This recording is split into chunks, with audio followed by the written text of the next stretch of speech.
Funding is a big issue. Can I ask Kevin Nozipho, CEO of the SA National Energy Development Institute, to get a microphone? If you could stand up, we'll get a microphone to you. And I guess, you know, we keep talking about NGOs, civil society, government, but the private sector has a role to play, don't they, in this equation? I'm just wondering if you could share some thoughts with us about that. Good morning, Peter, and thank you, and also to ministers, deputy minister, and ambassador. I think it's a very exciting period. I think certainly for industry and business, and it's something that's been in the planning for a long time. I think you'll all be familiar with the fact that South Africa has been proposing a carbon tax for some time. We haven't really had the opportunity to discuss it in detail this morning, but the pending carbon tax presents an opportunity for us to meet some of those obligations, and it also places a burden on industry to comply with some of those requirements which have now been specified in those INDCs. But Treasury itself has also, I think, recognized the role that energy efficiency plays in helping to reduce emissions. So they've introduced various tax incentives along the way, which have assisted industry thus far in being able to introduce energy-saving measures on their plants and reap the benefits through an appropriate tax deduction. So there are instruments that are being created domestically to assist in mitigating against the impacts of climate change. I think on the international front, a lot of time was spent debating this, and South Africa, of course, and as has already been mentioned, has pledged its commitment, but obviously the financing aspect must be resolved. A number of international initiatives, which includes Africa and South Africa, were launched at COP21, including the African Renewable Energy Initiative. It's a very exciting initiative because it brings together countries like South Africa, particularly a country like South Africa, which has a rich history and now in the development of renewable energy technology. So on the one hand, we will benefit from the availability of funds coming out of the Green Climate Fund once that's fully operational. And at the same time, we'll be able to impart that knowledge to the rest of the continent, where of course there are other initiatives being planned but haven't reached the same level of development as South Africa has. So we're in a very good position when it comes to the development of clean energy technologies. We're in a very good space when it comes to energy efficiency. I think a lot more effort needs to go into the financing on adaptation, and I think large business, needs to start playing its role in supporting those that are most vulnerable to the effects of climate change. Okay, all right. So thank you very much indeed for giving us, I guess, a business perspective on that. Provincial, we got an MEC from the Free State, I believe. Where are you, MEC? Because now we need to kind of get a sense of what's happening more and more local. No, thank you very much, Peter. I just wanted to make a few comments. Yes, indeed, I was part of the delegation that went to Paris. But I want to flag one thing. You see, the issue of climate change is not something that began just in 2015. It's something that started long way back. Now here am I in a rural area, here am I in a township. I don't have any interest of saying this is a role that I need to play in terms of climate change. Why I'm raising that is because most time the issue of different stakeholders, you know, forming part as South Africans, this is what we can do. We seem to leave that thing only to government. I'm raising it. And you know why I'm raising it? It's because business in South Africa can also play part. And I know that internationally we also had business people speaking, because the impact of climate change, and I wish that at one point we can play the video of climate change in the other countries. Then you will see that there's no one that is going to escape here. All of us, and I can tell you, the poorest of the poor are going to be hard hit if we don't take an action. So I'm saying, I'm standing here from the side of the Free State. Let's deal with this recycling. The attitude here too, when people will just throw in anything, anywhere, at any time. We have to educate our people. We have to do that. If we are not going to up the bar with regard to advocacy and teaching our own people, we will not win the fight. I think, as much as I think you have indicated very well to say that the developed countries has got some way to approach this matter. But now from where I'm moving is that it is critical that we must look at our own, because If you look at Africa, Peter, it's one continent that is, have to grow, have to develop. And at one point, we must say, we need to play part. So the point I'm making here, yes, different stakeholders in the Free State, I'm prepared. Different stakeholders, let's form that united in terms of dealing with this matter, because at the end of the day, our own people, I go to different townships, I look at where the township are being placed. Some of them, if we can have floods here, it's going to be a disaster. Don't say as a businessman, I'm not going to get involved. If you are saying you're not going to get involved, I can tell you, one way you might be relinquishing your responsibility to make an impact also in terms of the climate change. Thank you very much. All right, thank you very much indeed, MEC. Well, you talked about floods. We've got a drought on at the moment, and I want to call upon the General Manager Operations at the South African Weather Service, Mr. Mnikeli Ndambambi. If you're here, if you could just stand up, we'll get a microphone to you. And if you could give us, I know your job is busy to try and tell me tomorrow must I carry my umbrella or whatever, but El Nino, for example, this happens quite often. And I'm just wondering how much of it we can predict, what does the future look like, so that Minister Zokwana can prepare, so that he doesn't wake up one morning and suddenly there's this drought.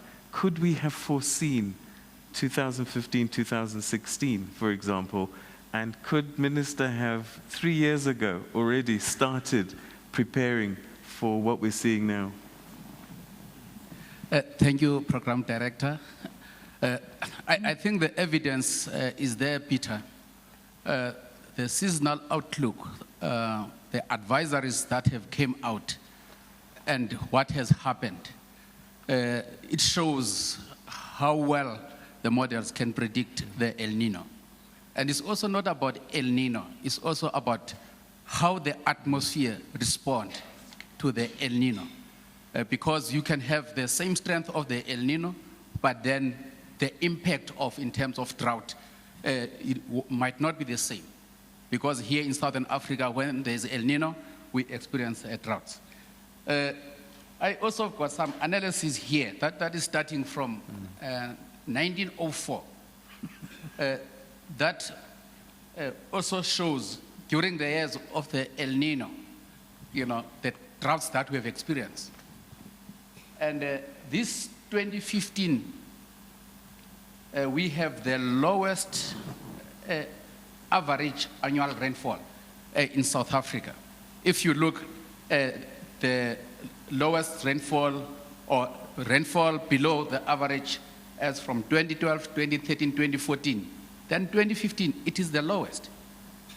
It's breaking the records of 1930, 1932, 1934, and the records of 1994, 1946, 48, 49 to 50. So there were some seasonal forecasts, the El Nino were predicted, and the evidence demonstrated. And is it clear that as human beings, we are contributing to all the drama we're seeing now? I mean, flights into New York, Washington, closed because severe weather patterns. People are dying in China because of cold weather. And we're seeing droughts and weather patterns changing. Is it clear that we are contributing to that, and that if we do nothing, it will get worse? If we do nothing, Peter, it will get worse, definitely. The Deputy Minister has said it, that what is important is to adapt. And then if you want to adapt, you have to collaborate. So it also goes back to, we say now the forecast is accurate. But then, when they are disseminated to the communities there, do they reach the communities in time? Do they understand how to interpret those forecasts? Do they know how to respond? So it's where then the municipalities again are coming here. So our focus now is to work with the municipalities so that we can reach the communities, and also with media so that we can reach millions within a short time. So adaptation is the key here. All right. Okay. Thank you very much indeed. Unfortunately, we're running out of time, and so maybe perhaps in terms of conclusions, if I could just ask you all just to give us your final thoughts, really, of perhaps what we can take away at home, but very briefly. So you've almost got 30 seconds each, just to kind of, what do you want our viewers at home to kind of take away from this conversation, most importantly? Let's start with you, Minister Molewa. Peter, I haven't said this in an extra 30 minutes that you're granting me. Let me say that we really want to say a big thank you to everybody. Ambassador Diseko, you are a star in leading the G77 plus China. South Africa has made that agreement to really exist and to be there. Through your leadership, through participation by all of you, NGO sector, private sector, and so forth. You prepared us very well. When we left South Africa, we had your mandate as contained in the INDCs. So we are going to implement the INDCs. Going forward, we have to work together. Let us unite and really ensure that wherever you need information, call upon any one of us. Judy is here and the team, so that we actually come and work with you. The scientists that are here, the 3 areas of scientists, SANBI, Dr. Tanya Abrams, South African Weather Services, and CSIR, by the way, through the Minister of DST. They are doing wonderful work there as well. Somebody spoke about the science earlier on and about the support. I'm saying that we are there to support you. Our work to support everyone in South Africa will be in the science space, where we firstly increase in the scientists that are there through various programs, but also ensuring that we gather more evidence-based information. Thirdly, we do innovation, because we do need technologies going forward. That's work being done. We have a Green Climate Fund here in South Africa, now the national one, Ambassador, that which we support local programs and projects or for people who need them. Let us work together. This must be the first of a series of discussions that we hold. But what's important is work, work, work. This is the beginning of the greater things that we must still do together. All right, okay. So now you've got 20 seconds, because Minister, Yes, she led the delegation. She did a very good work. Our task, therefore, is to ensure that we use this agreement to make sure that when the second drought hits us, we will not be at the position we were prepared. One is to make sure that we save water, we harvest water, we use it sparingly. We make sure that, I'm surprised when I come from in the Eastern Cape, how many rivers do flow to the ocean. And we're not doing much to make sure that that water is harvested. That's the task we need to be doing going forward. But I believe that as a department, we need to, partnerships is what's going to take us through. As departments, we must work together. Wonderful. Deputy Minister? Thank you very much. Just for the benefit of the bulk of the people that we serve, ngithi kubo emakhaya abazimbandakanye nalomshikashika ukushintsha kwezulu, ngoba uma singakwenzi lokho sizosithola sibhubhiswa imvelo yethu, ngoba imvelo singayinakelelanga. Bonke abantu abafunde ukonga amanzi, bonga amahlathi, bonge nogesi, ukuze nalokho okuncane esiwuhulumeni esesikutholile kungahlehleli emuva, ngoba sifana nabantu abasebenzele emuva njengenkukhu. Okay, all right. So we've got literally 15 seconds, one sentence. It is a privilege for us as diplomats to serve this great nation. If only it could continue to believe in its greatness, even in the midst of the noise and the hype and the hysteria. It is really an honor to serve this country. I'm grateful for this platform. We need proper analysis so as to have proper debates to find appropriate solutions. I like what you said. El Nino is happening concurrent to the weather patterns that you're seeing in the US. Can anyone blame the US government for not having predicted that they would have, the Arctic weather they have. Can anyone blame the US government for not having taken measures to Unfortunately, prevent the icing? Time has killed us. Debate. We need it. That's our El Nino for today. Thank you so much indeed. So, Minister Edna Molewa, Minister Senzeni Zokwana, Deputy Minister Barbara Thomson, and Ambassador Nozipho, thank you very much indeed for being great panelists and leading this conversation. To our audience here, thank you so much. And to you at home, thank you. Please get involved in this conversation. If you're young, make it cool. Make it something that everybody wants to be a part of. We've got to save our planet, and we've got to start right now. Make it urgent. Have a great day, everybody. And we'll see you next week. We're talking trade and industry with Minister Rob Davies. All of that still to come. Have a great day. Bye-bye, everyone.